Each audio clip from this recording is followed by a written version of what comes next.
News, your news source for the latest report beaming forth from planet Earth, where humanity loves nothing more than being entertained, amused, entranced, enthused and enthralled by a popular global ritual commonly known as sport. That's right, sport. For as we talk, a third of all humans are tuned in with volume turned up to the biggest of all sporting events, the World Cup, which is being hosted in football's very own Mecca, Brazil. Citizens there must be delighted and thrilled, so join us as we'll cross to Rio to speak to one of the happy people. Oi galera, tudo bem? Tudo ótimo. And you? Não, tudo terrível. Everything terrible, but why? Not enjoying o jogo bonito? Football is beautiful, but there's corrupção here that's evil. Corruption? Tem certeza? When we heard about the World Cup, we said beleza. But from São Paulo and Rio to Fortaleza, the people are in need of educação, saúde, habitação, comida. But instead our taxes are used to feed the piranha FIFA. Hold it right there. They're here! You are under arrest. Ay, caralho!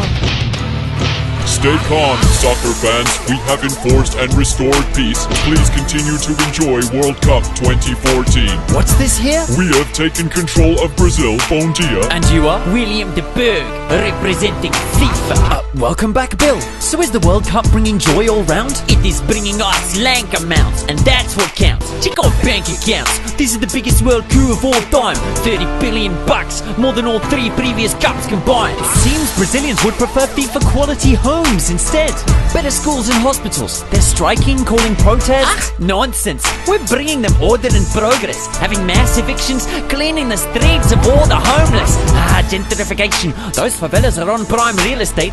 You see, the World Cup provides a perfect pretext these days to take away liberties and impose a police state, increased surveillance, special forces, laws and courts to prosecute protesters. And all these measures will remain long after the end of the festival. But won't Brazil be left with chaos and tremendous debt to owe? Sure, that's why our stadiums were designed with a special second row, to be converted into massive prisons after the final whistle blows. Incredible! These are just a piece of the benefits FIFA brings to Brazil, and that is why many others compete to host the World Cup as well. Russia, you're next to foot the damn bill, and then me and Sepp Blatter will take the show direct to the slave kingdom of Qatar. Now hang on, Mr. de Berg, I'm no expert, I'm aware of this, but I thought this sport was supposed to be all about fairness. Why did you think that we call it the World Game? You see all those fans out there in the ranks or watching TV, backing their team, chanting ole, giving their flags a passionate wave. They think they're spectators, but in fact they're in the actual game. They are? Let's get the true score in the match of the day, or chatting with national team captains today. Don't you have it? Tough match? Not really, Billy. We've used the best tactics and come away with the victory. The opposition didn't really stand a chance tonight. That's right. You might have expected the Australian people to have a bit more fight, but their fatal own goal was to vote Tony in the last election. Because even though the Australian economy was the envy of everyone, and we sailed through the GFC with our AAA rating, I still slashed the budget for pensions, unemployment, health and education by making up some crap about fiscal emergency. A fake dive. That's even better acting than the Italian team. This strategy should put us ahead in a world game, because without education the next generation of Australians will most probably become a bunch of ignorant fuckwitted suppositories, even more obsessed with sport. That's great for the economy. Spoken like a true world game captain. But will Australia be champion? What about the result in your match, Mr. David Cameron? Fair play Aussies? Not bad. Giving the people minimal funding. But to really give them a thumping, you need a criminal function. That's what England's got in the form of the elite city of London, whose bankers catalysed the GFC with their corrupt international plundering.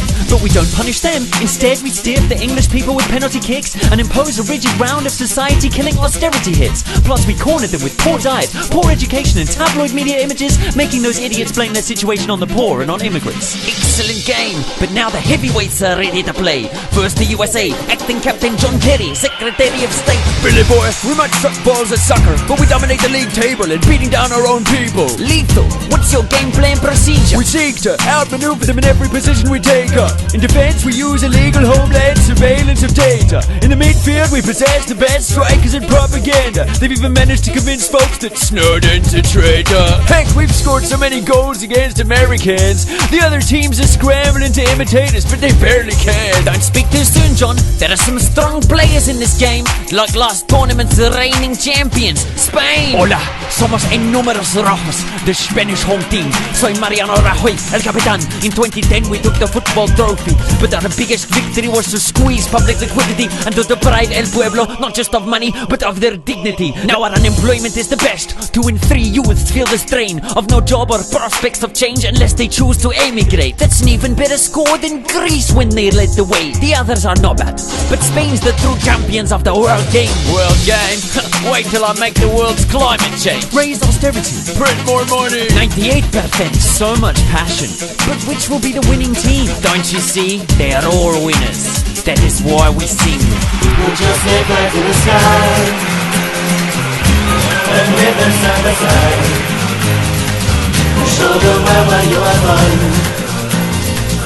Show the world we have won.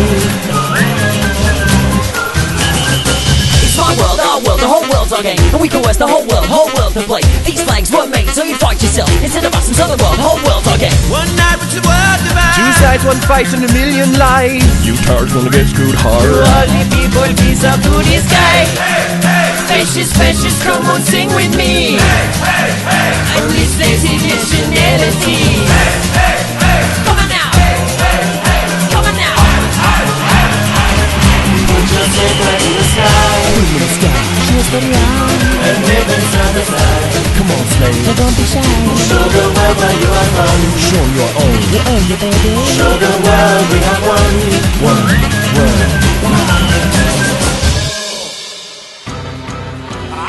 Well, viewers, our coverage of the World Coup is finishing. Boa noite, Brazil, and good luck to you, for another ordeal is imminent. Once this concludes, you'll have to go through the Olympic predicament. Rest assured, we'll be back with another report to deliver then. So, what does our love of sport say about the world we're living in? Perhaps we crave its ideals of fairness, its level playing fields, its respect for the law's limits, the fact that the rules are legitimate, and, unlike in life, clearly written and known to all participants. If we played by those principles, not just in the stadium, but day to day in our courtrooms, boardrooms, and government chambers, it would truly be a game changer on the actual world stage. Now in that sport, you could count me as an avid fan.